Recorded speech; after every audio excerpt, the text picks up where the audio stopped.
말씀을 들 시간입니다. 하나님 말씀은 구약성경 여호수아 4장 21절에서 24절입니다. 제가 가진 성경으로는 구약성경 325쪽에 있습니다. 여호수아 4장 21절에서 24절까지 말씀. 구약성경 325쪽 다 찾으신 줄 알고 제가 여러분 앞에 읽어드립니다. 이스라엘 자손들에게 일러 가로되 후일에 너희 자손이 그 아비에게 묻기를 이 돌은 무슨 뜻이냐 하거든 너희는 자손에게 알게 하여 이르기를 이스라엘이 마른 땅을 밟고 이 요단을 건넜음이라.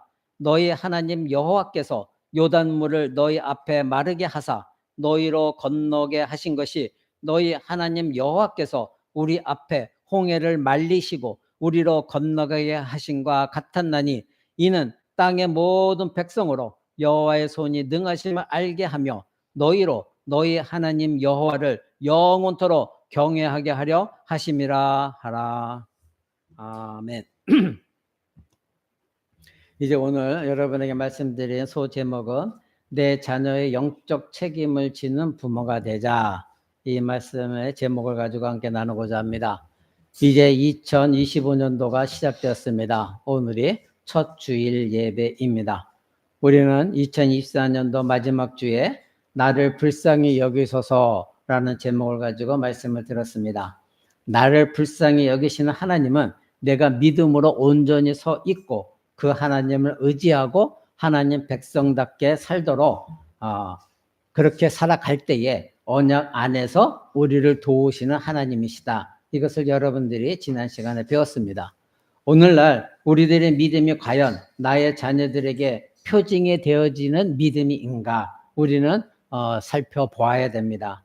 자녀들이 나를 보았을 때에 우리 부모의 믿음이 과연 올바른 믿음이다. 나도 본받을 만한 믿음이다. 그렇게 표징을 갖고 있느냐 이것입니다. 아직 믿음이 없는 자녀들에게 살아계신 하나님이 부모인 나를 통해서 나의 신앙생활을 통해서 어떻게 나의 삶에 하나님이 개입하셔서 오늘날 엄마 아빠가 이렇게 믿음의 생활을 하고 있는지 하나님이 어떤 일을 행하셨는지 그래서 살아계신 하나님이 부모인 나의 믿음을 통하여 여러분의 자녀들에게 명확하게 증거되어지는 삶을 2025년도 여러분들이 살기를 바랍니다. 그랬을 때 여러분의 자녀들은 하나님의 보호하심 속에서 어딜 가서든지 주님의 자녀답게 떳떳하게 살아갈 수가 있는 것입니다. 자녀의 영적 책임은 누구에게 있는가? 여러분 한번 이 질문에 대답해 보시기 바랍니다. 과연 누구에게 있을까요? 자녀의 영적 성장은 부모의 책임이라는 사실은 이미 여러분들은 알고 있습니다. 그리고 그것이 오늘 성경을 통해서도 오늘 본문 말씀을 통해서 우리는 발견합니다.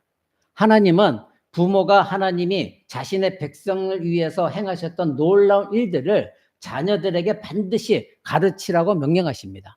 하나님이 이러한 일을 행하셨어. 그리고 엄마 아빠도 이러이러한 삶을 살았는데 하나님이 이렇게 바꾸셨어. 회개하고 하나님께 돌아왔더니 하나님이 이토록 하나님 바꿔놓으셨어. 이러한 고백의 삶이 그리고 나의 삶을 통하여 성경에 기록된 말씀을 가르쳤을 때에 자녀들에게 합당한 하나님의 말씀의 생명이 전달되어지도록 여러분들이 행하셔야 된다 이것입니다. 성경에서 우리는 이스라엘이 여리고 성을 정복하려고 이제 요단강을 건널 때 그리고 이스라엘이 출애굽할 때에 그때 당시 하나님이 어떻게 그 이스라엘 백성들의 일을 행하셨는가 그것을 자녀들에게 여러분들이 반드시 가르쳐라 이렇게 하나님 명령하시는 것입니다. 여러분 오늘 본문에도 그런 말씀이 나오죠. 다시 한번 읽습니다. 이스라엘 자손들에게 일러 가로되 후일에 너희 자손이 그 아비에게 묻기를 이 돌은 무슨 뜻이냐 하거든 너희 자손에게 알게 하여 이르기를 이스라엘이 마른 땅을 밟고 이 요단을 건넜음이라. 너희 하나님께서 요단물을 너희 앞에 마르게 하사 너희로 건너가게 하신 것이 너희 하나님 야훼께서 우리 앞에 홍해를 말리시고 우리로 건너게 하신과 같았나니 이는 땅의 모든 백성으로 여호와의 손이 능하심을 알게 하려 하며 너희로 너희 하나님 여호와를 영원토록 경외하게 하려 하심이라. 이렇게 가르치라는 겁니다. 자, 이스라엘 아버지들은 하나님께서 자신들의 구원을 위해서 행하셨던 큰 일이 있는데 자녀들이 그것을 물어보면, 그리고 자녀들에게 반드시 하나님이 우리의 조상들에게 어떤 일을 행하셨는가 그것을 알려주라 분명히 명령하고 있습니다. 신약 성경에서도 디모데의 어머니는 디모데가 어떻게 살아야 되는지 어릴 적부터 이 디모데의 어머니가 성경을 디모데에게 알도록 가르쳤습니다. 에베소서 6장 4절에도 보면 아버지들은 가정에서 하나님의 말씀과 훈계로 자녀들을 양육해야 된다 이렇게 명령하고 있습니다. 아비들아, 너희 자녀를 노엽게 하지 말고 오직 가르침과 훈계로 양육하라 이렇게 분명히 부모들에게 명령하고 있습니다. 부모들이 자기 자녀들이 하나님 말씀 없이 스스로 선택한 방식으로 살도록 그대로 방치하는 것, 이것은 죄된 방식입니다. 하나님의 말씀에 저촉받지 아니하고 자기들이 원래 살고 싶은 대로 살도록 방치하는 것, 이것은 죄된 방식입니다. 성경에서도 엘리 제사장은 자식들을 올바르게 가르치지 못했습니다. 제사장임에도 불구하고, 그리고 그의 아들들이 제사장 일을 함에도 불구하고 그들을 올바로 가르치지 못하여서 자식들이 원하는 대로 그대로 방치하였다가 결국 그 자식들은 저주를 받았습니다. 그리고 제사장 엘리 자신도 저주를 받아서 이제 폐가의 가문이 된 것, 이것을 우리는 성경을 통해서 알고 있습니다. 엘리 제사장은 그의 아들들이 하나님께 제사를 드리는 것, 이것을 모욕을 했습니다. 그래서 하나님께 제사를 드릴 때에 하나님께 먼저 제물을 갖다 바쳐야 되는데 자기 자신이 먼저 가서 좋은 것들을 취해서 먹었습니다. 더욱이 회막에서 수종드는 여인들과 동침하기도 했습니다. 간음을 했습니다. 그런데 엘리는 이 모든 것을 알고 있음에도 불구하고 강하게 그들을 책망하거나 가르치지 않았습니다. 결국 어떻게 됐습니까?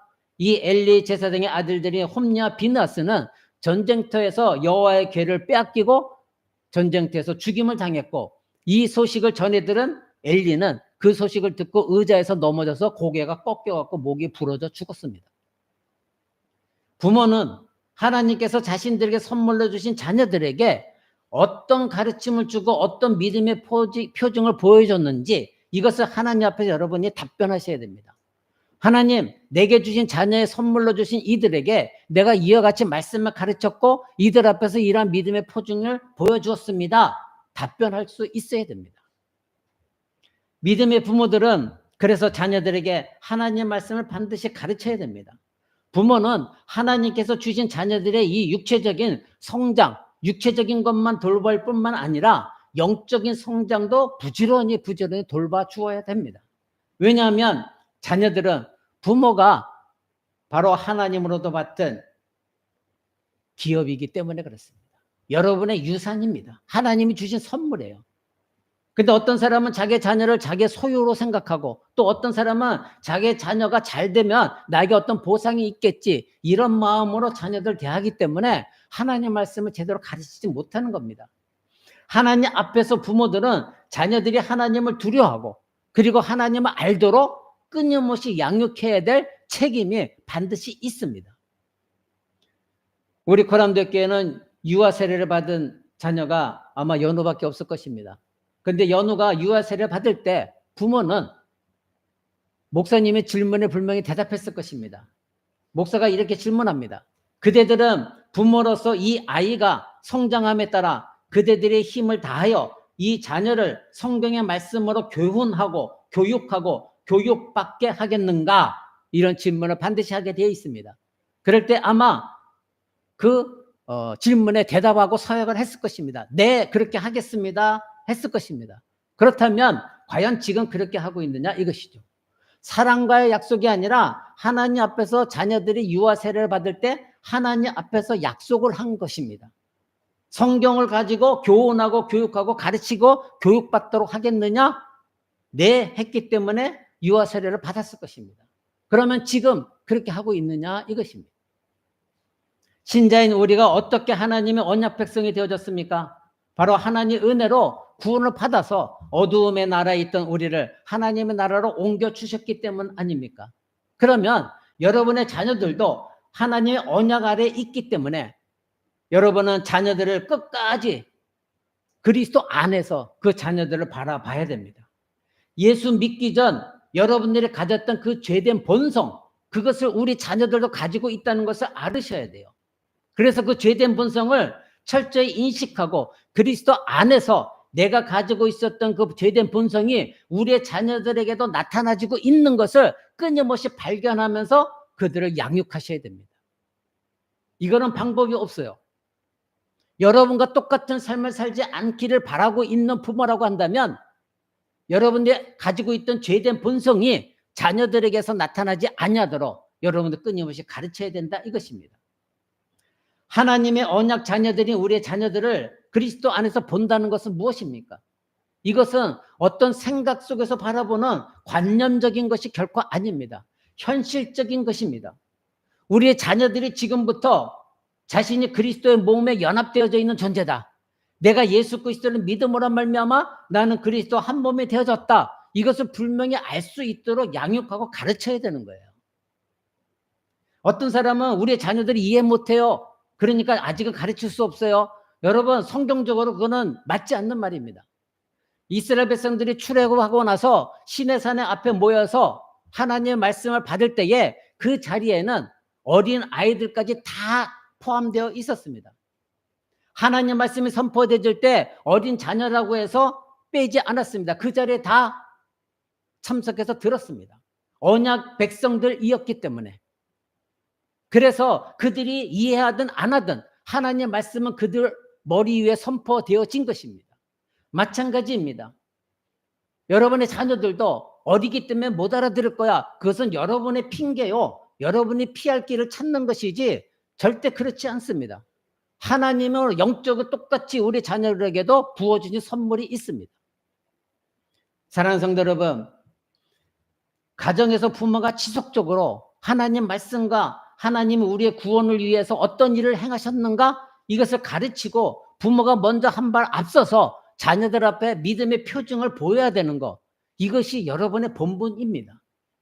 좋은 것 먹이는 것도 좋지만 그 좋은 것이 때로는 육체의 해가 될 수 있습니다. 그런데 영적인 부모로서 영적인 말씀을 여러분에게 가르치지 않냐면 육이 아무리 좋은 것을 먹어도 그 육은 온전한 육이 될 수가 없는 것입니다. 그래서 부모가 믿는 믿음의 표징을 반드시 여러분 자녀들에게 보이셔야 돼요. 여러분들이 왜 말씀을 못 가르칩니까? 내가 그러한 행위를 하지 않고 있기 때문에. 내가 먼저 기도하지 못하고 있고 말씀 보지 못하고 있고 말씀대로 살지 못하고 있고 하나님을 믿고 있다고 하지만 교회를 벗어나서는 자녀들 눈에 보일 때에는 엉망진창의 삶이기 때문에 말할 수가 없는 거죠. 그래서 여러분들이 믿음의 표징을 먼저 보이셔야 돼요. 그래서 하나님께서 부모인 나를 통해서 하나님이 이러한 일들을 행하여 주셨다. 이것이 증거다. 엄마 아빠를 한번 봐라. 어떤 삶을 살았는가. 과거에는 하나님 없이 엉망진창으로 살다가 이제 하나님 만났다. 그래서 삶이 변화되어진 거 너희가 발견하고 있지 않니?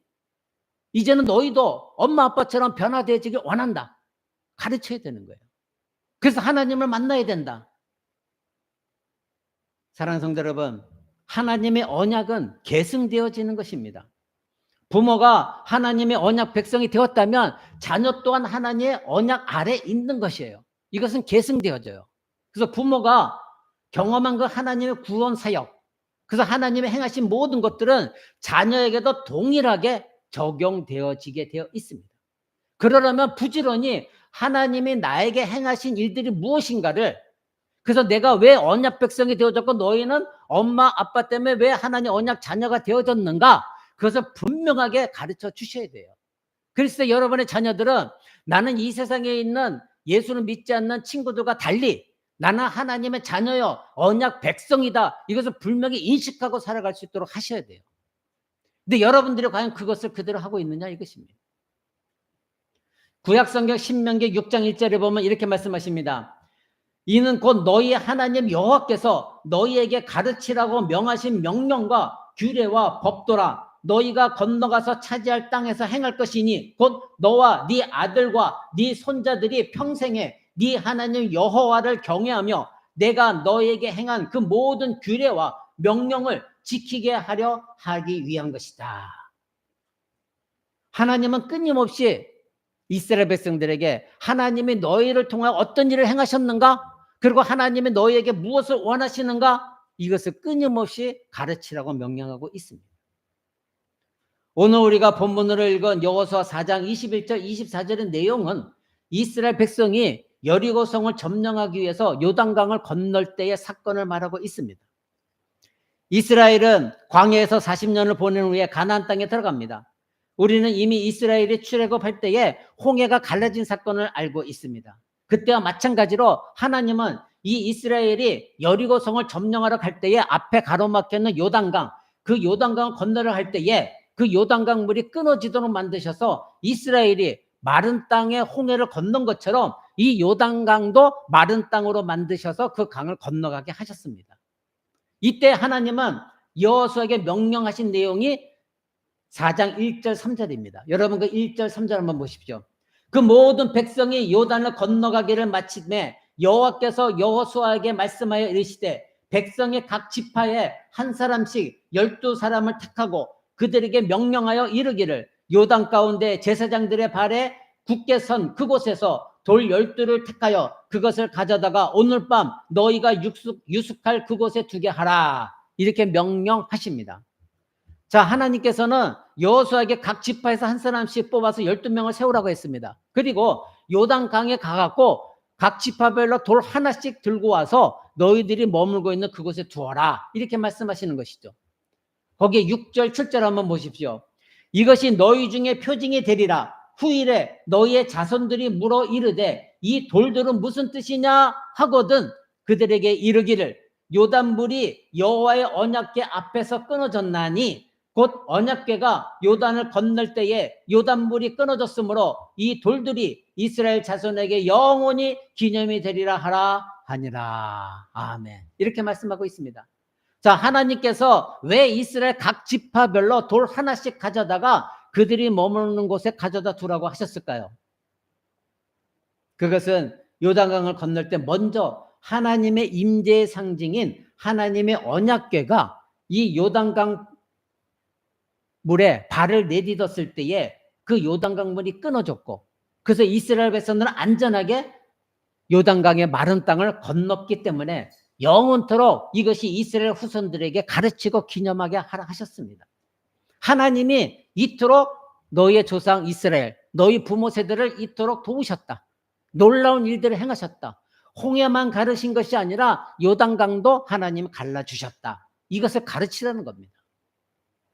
요단강에서 이 가져온 돌들은 이스라엘이 그 강을 건넜다는 표징이 되는 겁니다. 하나님은 언제나 후손들에게 표징을 원하십니다.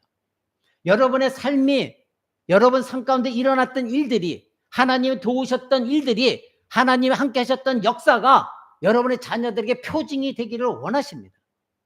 그런데 자녀들이 만약에 여러분에게 무언가 질문했을 때 나는 잘 모르겠어. 하나님 내 안에서 어떻게 일하시는지 잘 모르겠어. 이런다면 어떻게 그것이 믿음의 표징이 될 수가 있겠습니까? 어떻게 여러분의 자녀들에게 하나님 말씀을 가르치면서 하나님을 섬기고 하나님께 예배하고 하나님 믿고 나가라, 담대하게 나가라 말할 수가 있겠느냐 이겁니다.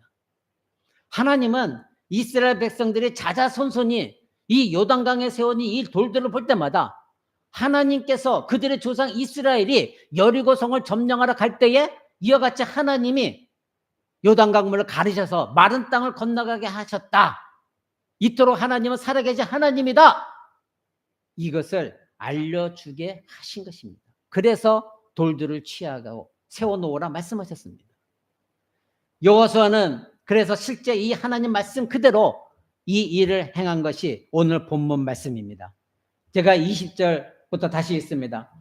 여호수아가 요단에서 가져온 그 12돌을 길갈에 세우고 이스라엘 자손들에게 말하여 이르되 후일에 너희의 자손들이 그들의 아버지에게 묻기를 이 돌들은 무슨 뜻입니까 하거든 너희는 너희의 자손들에게 알게 하여 이르기를 이스라엘이 마른 땅을 밟고 이 요단을 건넜음이라.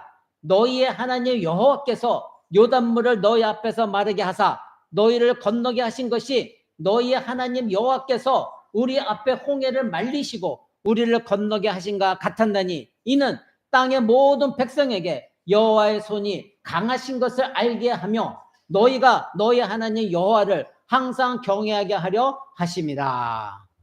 아멘. 사랑하는 성도 여러분, 이스라엘은 멀거먼 훗날 이스라엘 자손들이 이 요단강에 서 있는 12개의 돌을 보고 도대체 이 돌들이 무엇입니까? 이렇게 물을 것이라는 겁니다. 그때에 무엇라고 대답할 것이냐? 그것은 바로 여호와 하나님께서 너희들의 조상 이스라엘에게 행하신 일들, 그것을 반드시 가르치라는 것입니다. 사랑하는 성도 여러분, 만약에 여러분들이 자녀들이 중학교 되고 고등학교 되어서 엄마 아빠의 믿음의 표징은 뭐야? 왜 예수를 믿어? 왜 교회 나가? 그렇게 묻는다고 한다면 여러분들은 무엇이라고 대답해 줄 것입니까? 엄마 아빠의 삶을 봐라. 그 자체가 하나님의 살아계시다는 증거다. 너의 삶은 지금 하나님을 모르기 때문에 이와 같은 삶을 살고 있지만 엄마도 아빠도 예수 믿기 전에 그런 삶을 살았었다. 그러나 지금 엄마 아빠의 모습은 어떤가? 네가 보기에도 다르지 않니? 그것이 바로 하나님이 엄마 아빠 안에서 일하신 증거다.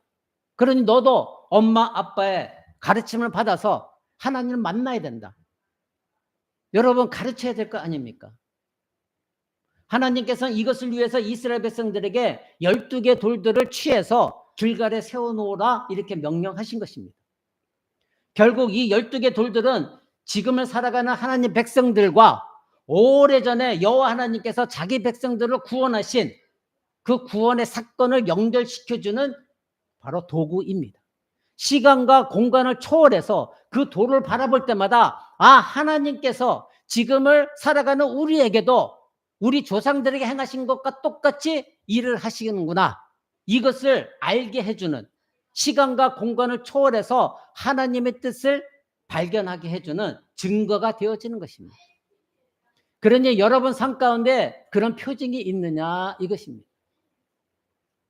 여러분의 자녀들이 지금 아니면 5년 뒤 10년 뒤에 여러분에게 그것을 요구할 때 여러분들에게 그 자녀들에게 보여줄 이 12개의 돌과 같은 표징이 있느냐 이것입니다. 하나님은 자기 백성들을 구원하시기 위해 행하신 일들이 묻혀지는 것을 원하시지 않습니다. 여러분 안에서 하나님의 행하신 모든 일들, 하나님께 언제나 반역했고 패악한 삶을 살았으나 하나님의 택하신 백성들이기 때문에 하나님께서 여러분을 구원해 주신 그 은혜, 놀라운 변화의 역사, 여러분 안에서 감동감을 시켜준 성령의 역사하심, 이 모든 것들이 자녀들에게 드러나지길 원하시지 그저 묻혀 있기를 하나님 원하시지 않는다 이것입니다. 그러면 여러분의 삶이 변화되어져서 여러분을 통해 믿음의 표징이 자녀들에게 보여줘야 되는 것이고, 여러분은 끊임없이 내 안에서 일하신 그 하나님이 성경의 말씀 그대로 내 안에서 역사하셨다, 그것을 성경을 가지고 여러분들이 가르쳐야 된다 이것입니다. 그것이 영적 책임을 지는 부모의 마땅한 본분입니다. 하나님은 하나님 백성들의 자녀들, 그 후손들까지도 하나님 백성들을 구원하시기 이미 어떤 일을 행하셨는지 그것을 가르치고 알려주고 그 후손의 후손에게까지 전달해 주기를 원하시기 때문에 성경을 통하여 우리에게 이것을 알려주고 있습니다. 우리는 이와 같이 요단강에 12돌, 길갈에 세워진 12돌과 같이 이러한 사건이 유월절 사건에서도 일어났다는 것을 기억하시기 바랍니다. 하나님께서는 이스라엘을 출애굽시키시기 전 유월절 어린 양 사건을 통해서 이스라엘을 구원하실 때 이스라엘 백성들의 명령하신 그 유월절에 어떤 음식을 먹어야 되고 어떻게 행동해야 되는가, 그것을 알려준 것을 알고 있습니다. 출애굽하기 전 매우 급한 상황 속에서도 하나님은 유월절 어린 양을 먹을 때 어떻게 먹어라 알려줬는가, 그것을 우리는 기억해야 됩니다. 하나님은 이스라엘을 애굽에서 구원하시기 위해 애굽 땅에 10가지 재앙을 내리셨습니다.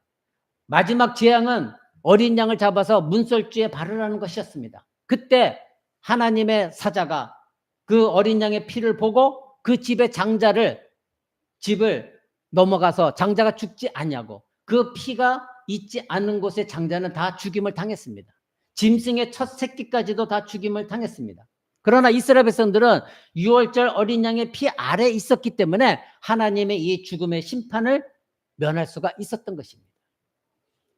바로 이것이 오늘날 우리의 구원을 보여주는 겁니다.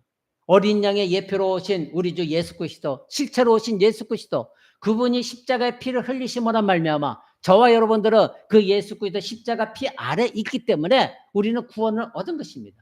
그래서 구약의 유월절은 구원을 기념하는 절기인 것이고 유월절 어린 양은 예수 그리스도가 되어지신 것입니다. 바로 유월절은 구원의 절기요, 그 유월절의 제물은 바로 예수 그리스도였습니다. 그런데 오늘 우리가 알아봐야 될 것은 하나님께서 유월절을 기념하라고 명령하시는 그 내용들입니다. 유월절에 애굽 땅에서 그 밤은 얼마나 무서운 밤이었겠습니까? 옆집에서 죽어가는 장자들이 있으니까 통곡이 있을 것이고 죽음의 사자가 지나다니는 그 상황 속에서도 이스라엘 백성들 하나님 명령에 따라서 무섭고 두렵고 떨림 속에서도 공포스러운 날 속에서 하나님은 이스라엘 백성에 명령하십니다. 뭐라고 하셨습니까? 문설주의 좌우에 피를 발라라. 그리고 양고기를 불에 태워서 먹어라. 그리고 무교병과 쓴 나물을 함께 먹어라. 이렇게 명령하십니다. 그런데 먹을 때 어떻게 먹으라고 그랬습니까? 허리에 띠를 띠어라. 발에 신을 신고 손에 지팡이를 잡고 급히 먹어라. 이것은 평안하게 집에서 식사하는 그런 상황이 아닙니다. 빨리 무언가 탈출해야 되기 때문에 무언가 급히 먹어야 돼요. 허리띠도 바짝 조여야 돼요. 신발도 신고 있어야 돼요. 그리고 지팡이를 짚고 이제 급히 뛰어나갈 준비하면서 급히 먹어라. 그런데 뭐를 먹어라? 양고기를 먹어라. 쓴 나물을 먹어라. 그리고 무교병을 먹어라. 이렇게 명령하셨습니다. 자, 여기에 하나님의 뜻이 있다는 것을 기억하십시오. 무교병은 무엇입니까?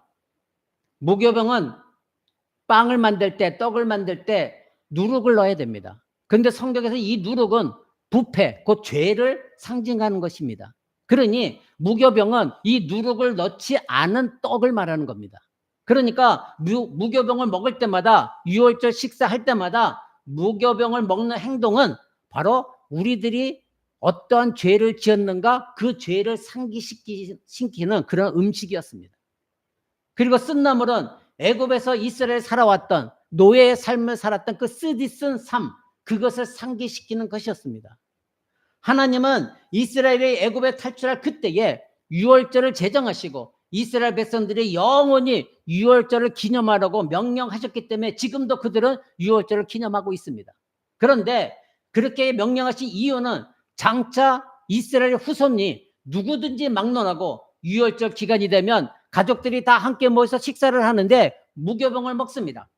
양고기를 먹습니다. 그리고 쓴 나물을 먹습니다. 그러면 자녀들이 맛없는 그것을 먹으면서 엄마, 아빠, 왜 우리가 이 유월절에 이 양고기, 구운 양고기를 먹어야 되고 쓴 나물을 먹어야 되고 무교병을 왜 먹어야 됩니까?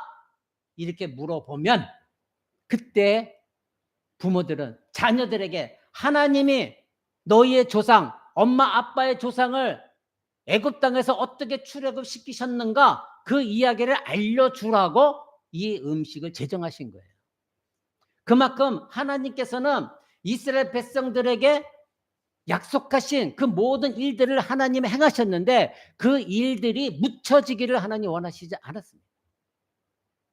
하나님이 이스라엘 백성들에게 베푸신 구원의 사역을 반드시 자자손손이 가르치기를 원하셨고 가르치라고 명령하셨고 그래서 그 자녀들까지도 하나님이 우리를 구원하시기 위해서 이와 같이 놀라운 일들을 행하셨구나. 그것을 부모들을 통해서 배우게 하셨습니다. 그러면 그것을 가르치는 부모들은 그 하나님의 말씀을 가르치기 때문에 그 하나님 말씀의 뜻대로 살아야 되겠습니까? 안 되겠습니까? 만약에 그 부모가 자기 멋대로 살면서 유월절에만 자녀들에게 하나님이 이렇게 해서 이렇게 하신 거야. 그렇다면 그 자녀들이 그 부모의 말을 듣겠습니까?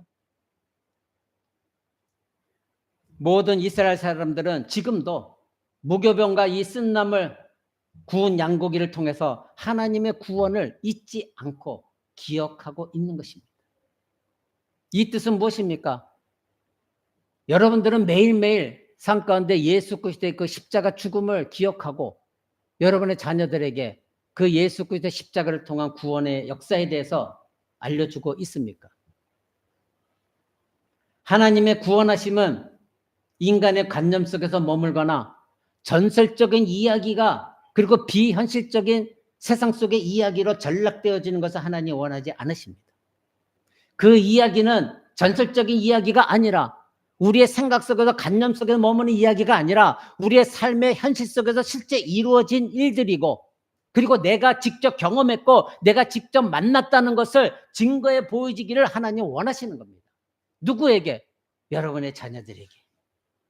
즉 과거 이스라엘 조상들이 행하신 그 하나님의 구원의 일은 오늘날 지금 나에게도 지속적으로 동일하게 하나님의 구원의 일을 하고 계시다는 것, 변함이 없으신 그 하나님은 오늘 우리에게도 구원의 일들을 행하고 계신다는 것, 이것을 여러분의 자녀들에게 알려주시길 원했기 때문에 하나님은 여러분의 자녀들에게 그것을 가르치라고 명령하시는 것입니다.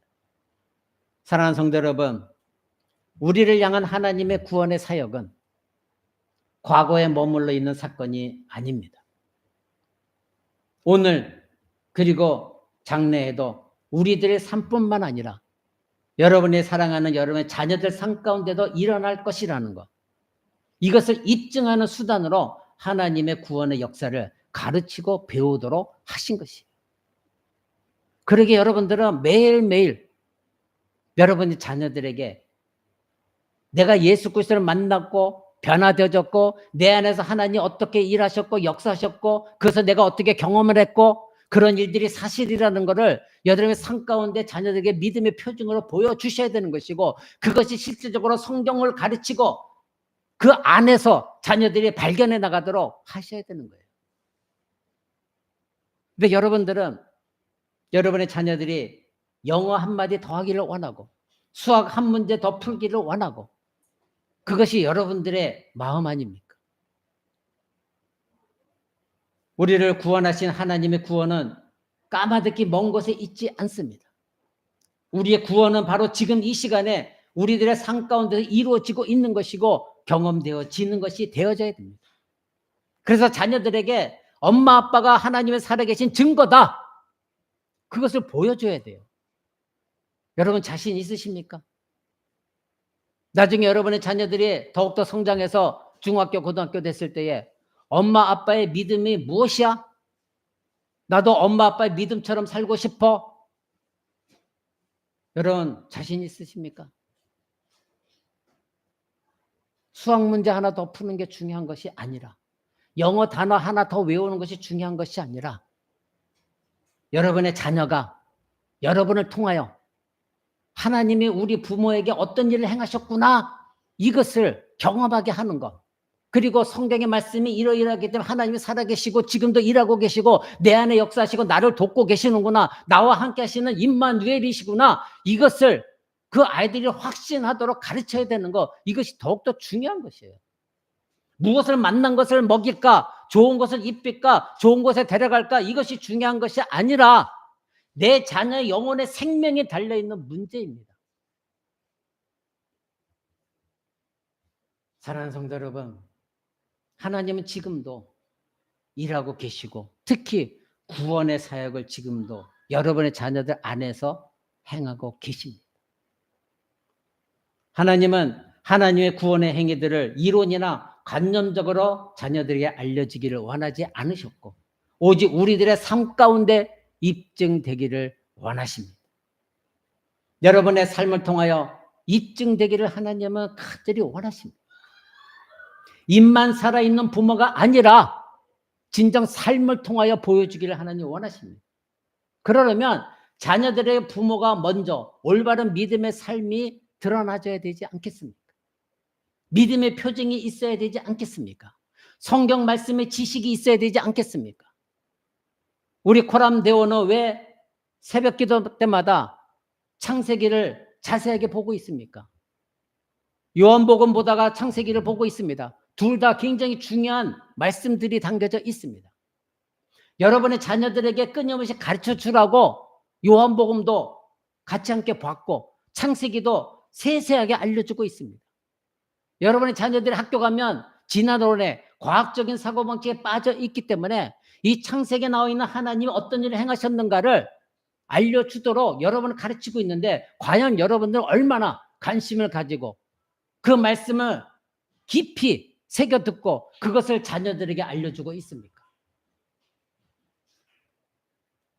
요단강에서 가져온 이 12개 돌들이 이스라엘 위에 요단 강물에 멈추게 하신 그 하나님 놀라운 구원의 사역의 표징으로 후손들에게 가르침의 수단이 되었듯이 또한 유월절 절기 속에서 양고기와 쓴나물과 무교목을 먹어야 되는 것이 하나님이 너희 조상들에게 행하신 구원의 사역이 무엇인가 이것을 알려주시기 위해 가르치게 하신 것처럼 부모인 여러분에게 구원의 표징, 믿음의 표징이 자녀들 앞에 드러나지기를 하나님 원하시고 그러한 여러분의 삶을 통하여 자녀들에게 하나님의 구원의 행위를 너희 안에서도 지금도 이렇게 일하고 계시다. 이것이 성경의 말씀이다. 하나님 이토록 너희를 사랑하고 계시고 너희가 하나님 앞에 돌아오기를 이토록 기다리고 계신다. 이것을 가르쳐야 되는 것입니다. 하나님의 구원은 여러분의 생각 속에 존재하는 것이 아니라 오늘 여러분의 삶 속에서 입증되어져야 됩니다. 내가 입술로만 예수 믿어요. 우리 인간들은 그 사람의 마음을 모르기 때문에 세례를 줍니다마는 그러나 여러분들이 그것이 사실이라고 한다면 여러분의 삶 가운데서 그것이 입증되어져서 나와야 되는 것입니다. 그것이 진정한 세례받은 사람이요 그리스도인입니다. 그러나 입으로서는 내 고백이 있지만 삶 가운데서는 전혀 그것이 없다고 한다면 어찌 그 사람을 그리스도인이라고 말할 수가 있겠습니까? 여러분이 진정한 하나님의 백성이고 하나님의 자녀라고 하는 것은 실제 삶 가운데서 하나님 아버지와 아름다운 친밀한 교제가 있어야 되는 것이고 여러분의 삶이 새벽기도에 듣는 것처럼 노아와 같이 하나님과 동행하는 삶, 임마누엘 그 하나님과 함께하는 삶, 그것이 바로 의롭다함을 입은 사람들의 삶의 모습입니다. 그런 사람들은 성화의 삶을 반드시 살아갑니다. 그런데 그런 삶이 자녀들에게 뒷모습으로 보여주고 있느냐 이것입니다. 자녀들에게 믿음의 표징으로서 발견되어지고 있느냐 이것입니다. 그렇기 때문에 더욱더 자녀들에게 신자의 삶이 그리스도인의 삶이 무엇인가를 가르쳐주고 그들이 배우도록 여러분들이 하고 있느냐 이것입니다. 여러분의 자녀들이 육적으로 잘 성장하는 것은 그토록 원하면서도 정말로 중요한 영적인 성장에선 전혀 책임지고자 하지 않는 여러분의 그 모습이 있다고 한다면 어찌 여러분들이 그리스도인이라고 할 수가 있느냐 이것입니다. 그러면서 여러분의 자녀들이 기도하기를 원하고 예배하기를 원하고 말씀 보기를 원하고 목사님 말씀에 순종하기를 원하고 있습니까? 여러분 자신도 여러분의 자녀들에게 영적 책임을 지고 있지 않는데 여러분의 자녀들이 어찌 말씀을 통하여 영적 성장이 있겠습니까? 하나님께서 우리를 새롭게 하시고 생명을 주시고 우리를 살피시고 감찰하시고 인도하시고 가르치시고 다스리시고 붙드시고 돌보신다는 것, 이 모든 것들을 여러분들의 개념적으로만 이론적으로만 알지 마시고 삶 가운데서 내가 알고 있는 것이 드러나지도록 여러분 자녀들에게 표징이 되어져야 돼요. 나는 그렇게 살지 않으면서 자녀들에게만 그렇게 살라고 가르치면 자녀들은 절대 여러분 말에 순종하지 않습니다. 하나님이 내 안에서 어떻게 역사하고 계신가를 자녀들이 볼 때마다 저절로 무릎 꿇고 저절로 순복하게 하는 것, 그것이 여러분의 그리스도인의 삶이 되어져야 돼요. 그럴 때 여러분의 자녀들 불러다가 말씀 한마디를 가르칠 때 놀라운 변화의 역사가 그들 안에서 일어나는 거예요. 그런데 나는 그런 삶을 살지도 못하면서 자녀들에게 큰 소리만 치고 이렇게 해라 저렇게 하라, 그리고 가장 중요한 것은 세상이요 공부요 영어 단어요 수학이지 하나님 말씀 하나도 중요하지 않다고 그렇게 인식시켜주는 것이 여러분 모습 아닙니까? 그러면서 여러분 자녀들에게 무엇을 원합니까? 여러분 자녀들이 하나님을 만나면 여러분이 공부하지 말라 해도 공부하게 되어 있습니다. 왜? 그 안에서 하나님의 역사가 일어나기 때문에 사명감을 갖게 하십니다. 공부합니다. 예배당에 저절로 나옵니다. 왜? 내 안에서 역사하시는 성령님께서 예배하도록 이끄시기 때문에. 그러나 중요한 것은 무엇입니까? 여러분의 삶 가운데서 여러분의 자신 안에 하나님의 역사가 어떻게 일어나는지조차도 자녀들은 믿지 못해요. 알지 못해요. 깨닫지 못해요. 확신 못해요. 하나님의 살아계시다는 것조차 믿고 싶지 않아요. 그러니 집에서 말씀을 가르칠 때도 듣지도 않는 것이고 목사님이 부탁해도 듣지 않는 거예요. 왜? 모든 것은 다 거짓이라 생각하는 겁니다. 뭐 때문에? 여러분의 삶의 모습 속에서. 2025년도는 여러분 그렇게 살아서는 안 됩니다. 지난주 여러분들은 나를 불쌍히 여기소서, 이것이 나의 한탄 속에만 머물지 마시고 왜 여러분에게 나를 불쌍히 여기소서 그 말씀을 전하는지 아십니까? 여러분들이 정말로 한탄하고 울어야 될 것은 여러분의 자녀들입니다. 예수님이 그렇게 부탁하셨습니다. 근데 여러분 자녀들을 위해서 눈물 뿌려본 적 있습니까? 세상적인 것이 아니라 믿음 때문에 눈물 뿌려가면서 하나님께 기도하신 적이 있습니까? 나를 불쌍히 여기소서, 여러분 간절히 눈물을 흘리면서 여러분의 자녀들을 위해서 기도하십시오.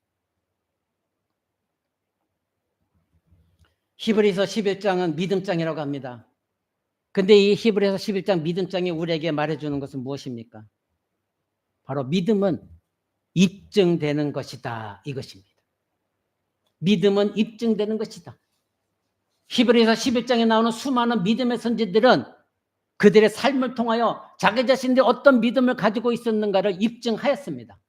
그들은 말로만, 이론으로만 자기의 믿음을 주장한 것이 아니라, 개념 속에서 머무는 믿음이 아니라 그들은 삶 속에서 그들의 믿음을 입증하는 삶을 살아왔고, 그리고 후손들에게도 그들의 믿음의 삶이 표징이 되어졌고 산교육이 되어졌기 때문에 히브리서 11장에는 그 믿음의 선진들이 이름을 기억하며 이들은 이렇게 살아왔다. 그래서 믿음은 입증되는 것이다. 이것을 우리에게 알려주고 있는 것입니다. 우리가 지난 한 해 겪었던 많은 사건들이 올 한 해는 다 사라질 것이다, 이렇게 생각하지 마십시오. 오히려 더 힘들고 어려운 것들을 경험하게 될 것입니다. 신자는 자신이 세상적으로 지난해와 다른 좀 더 나은 환경을 새해 갖게 되느냐, 이것이 중요한 것이 아니라 중요한 것은 내가 새해에도 구원 속에 살아가고 있느냐, 구원을 얻는 믿음의 표정들을 자녀들에게 보여주고 살고 있느냐, 나의 자녀들도 내가 받은 구원의 복이 얼마나 귀하고 큰 것인지를 그들이 알게 하느냐, 가르치느냐, 여러분 이것이 더 중요한 거예요. 올 한 해는 작년과 같이 이런 어려움이 없었으면 그것이 중요한 것이 아니에요. 내 안에서 믿음의 표징들이 자녀들에게 드러나지기를 원하느냐, 여러분 이 마음속에 살아가야 됩니다. 내가 그러려면 예수 그리스도와 함께 동행하고 내가 구원 속에 살고 있느냐, 자녀들도 내 안에서 하나님이 일하신 것들을 나의 삶을 통해서 깨닫고 보고 경험하고 확증함으로 말미암아 정말로 우리 엄마 아빠가 믿는 하나님은 살아계시구나, 그 하나님이 내 안에 들어와서 나도 변화시키기를 원한다, 이런 믿음을 갖도록 가르치고 본을 보이느냐, 이겁니다. 돈을 더 많이 버느냐, 건강하게 사느냐, 무엇을 얻느냐, 이것이 중요한 것이 아닙니다. 이것이 해결되지만 다른 것들은 다 하나님의 섭리 가운데 모든 것이 협력과 선을 이루게 하십니다. 하나님의 구원을 경험한 신자는 어떠한 상황 속에서도 그래서 좌절하지 않습니다. 설령 자신이 힘든 상황에 처해 있다 할지라도 내가 당하는 환경이 나를 좌지우지하는 것이 아니라 내가 하나님의 자녀로 하나님의 품속에 있다는 사실, 내가 그리스도 안에 있다는 사실, 그것이 나를 좌우하기 때문에 어떤 환경에서도 두려워하지 않습니다. 그렇다면 그렇게 환경에 휘둘리지도 않고 감정에 휩쓸리지도 않고 게으르지도 않고 언제나 하나님을 두려워하고 경외하며 하나님을 엎드리며 기도하고 자녀들에게 올바른 말씀을 가르치고 있는 그 부모를 바라보는 자녀들은 여러분들 통해서 무엇을 발견하겠습니까? 아, 하나님을 믿는다는 신앙이, 하나님이 내 안에 계시다는 것은 이와 같이 어떤 상황 속에서 요동하지 않는 그런 삶이구나. 내 앞에 새로운 환경이 펼쳐진다 할지라도 내가 하나님을 만나고 그 하나님을 믿는다고 한다면 나는 그 어떤 것도 두려울 것이 없구나. 이것을 여러분의 삶을 통하여 그들이 발견하고 배워야 되지 않겠습니까? 사랑하는 코람도 성도 여러분, 오늘 하나님은 요단강에서 12개의 돌을 각 지파별로 하나씩 가져다가 세워두고 기념하게 하셨습니다. 그런 이유는 자녀들 자사 손손이 후손들에게 하나님이 너희 조상을 통하여 어떤 일을 행하셨는가 알려주기 위함이었습니다. 출애굽할 때에 이스라엘 백성들에게 어린 양의 피를 바르게 하시고 양고기와 무교병과 쓴나물을 먹게 하신 이유는 당시 이스라엘 백성들의 자신들이 경험한 그 하나님의 놀라운 일들, 그것이 어떤 상황 속에서 이루어졌는가, 어떻게 구원이 이루어졌는가, 그것을 자자손손에게 가르치고 알려주고 기억나게 하기 위함이었습니다.